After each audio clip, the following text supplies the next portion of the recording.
When they began to study the experiment more closely, they discovered something they hadn't expected. In spite of the intense flames, the cabin stayed in surprisingly good shape. The paint didn't even melt, let alone the aluminum skin having been melted. There wasn't any of that typical burn through from the outside through the cabin into the passenger area. And that's the thing that kills people. This was a very hopeful discovery, particularly since AMK looked like it was a complete failure. FAA engineers now wanted to see if they could rely on AMK to burn in the same manner.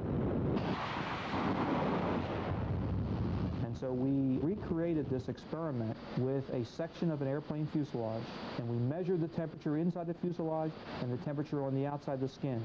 The surface temperature of the fuselage is raised to over 650 degrees Fahrenheit. The skin melts right through. But when AMK is used, the fuselage stays considerably cooler. Only 200 degrees, not nearly hot enough to do any serious damage. Engineers had their proof. More study is needed before AMK will be viable for the airline industry to use. But FAA engineers are confident about what these experiments represent.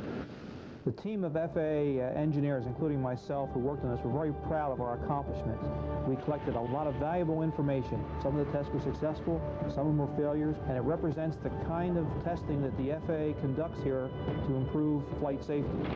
The scale of these experiments is astounding, but it is the legacy of these dramatic efforts that airline passengers hope to someday inherit. A confidence that even in the most serious of crashes, they will survive.